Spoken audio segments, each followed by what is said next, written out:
Сәлем достар, бүгін досыңызды таң қалдыратын бір қызық программа жасайтын боламыз. Досыңыз программаға өзінің туған күнін жазуы қажет, ал программа болса, сол досыңыз жайлы бар ақпаратты шығарып беру керек. Оның мінезінің жақсы тұстарын және жаман тұстарын да шығарып беру қажет. Оны біз жұлдызнама арқылы жасасақ болады. Мен былай дайындап қойдым. Енді осыны программаға кіргізуіміз ғана қажет. Енді адамның қай белгіге жататынын анықтап алуымыз қажет алдымен. Бірінші туған күн енгізсін. Алдымен күнін сұрайық. Int input day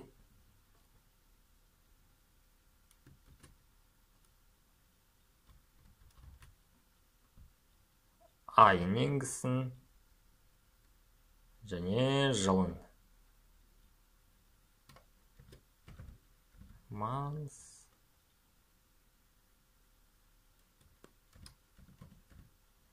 Бұл жерге негізі жылдың қажеті жоқ, бұл жай көрер көзге ғана. Енді сіздің досыңыз қай белгіге жататынын анықтап алуымыз қажет. Алдымен су құйғыш екендігін анықтайық. Ол 20 қаңтардан 19 ақпанға дейін екен. Демек, егер айы тең болса бірге, яғни бірінші айға, және күні қандай болу керек? 20-ға тең немесе үлкен болу керек. Үлкен немесе тең 20-ға дейміз. Бұны жақшаға алып қояйық. Немесе айы тең болу керек 2-ге және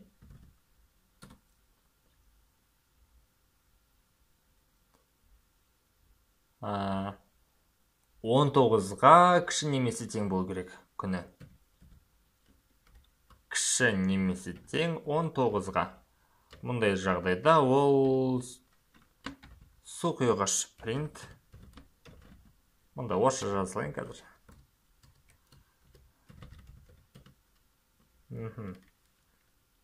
Тексеріп көрейік.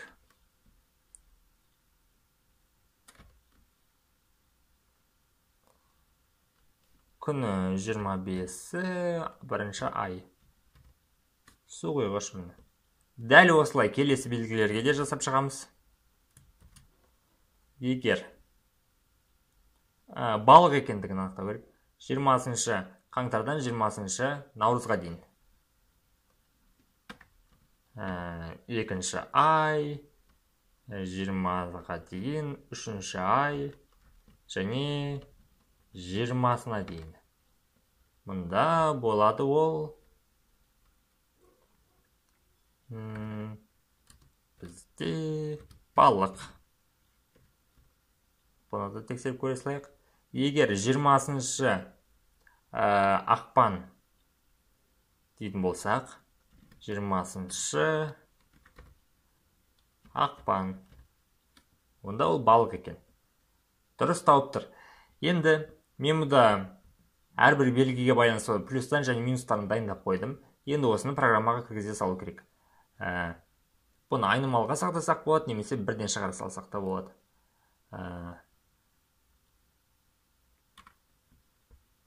Бұл ұзақта уақыт алады. Қазір бір екеуін көрсетіп бере салайын сізге.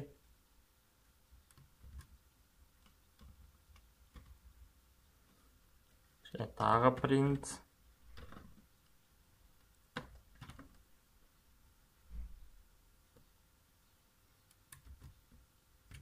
Бұл мәліметтерді интернеттен де іздеп алсаңыз да болады. Мінеке. Сонда қосып көретін болсақ, күні болсын 25-і бірінші ай. Міне барлық ақпаратты шығарып берді. Осылайша әрбір белгіге жеке-жеке жазып шығасыз. Мен мына файлдың сілтемесін видеоның астында қалдыратын боламын. Енді түсінікті деп ойлаймын. Әрбір белгіге осылай туған күндерін жазып шығасыз.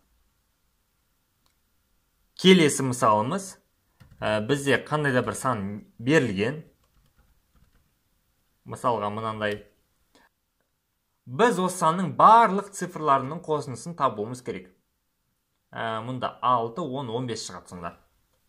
Оны қалай шығарсақ болады?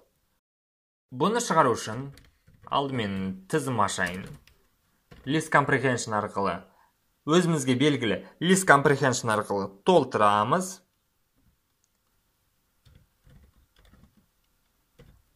I-ды бірден int-қа ауыстырып аламыз да. For I in str дейміз. Мына санымызды керісінше жолға түрлендіреміз. Str num. Сонда ол не істеді? Num'ды алды да жолға түрлендірді. Әрбір элементін int-қа айналдырып, digits деген тізімге жазып шықты. Енді біз аламыз да жай ғана print. Енді біз осының сомасын таба саламыз жай ғана. Ол үшін sum әдісі бар, бізде білесіздер. Ішіне digits'ті береміз. Қосайық. Мінеке 15. Кез келген ұзындықтарды санды берсеңіз болады. Шығара береді осылай.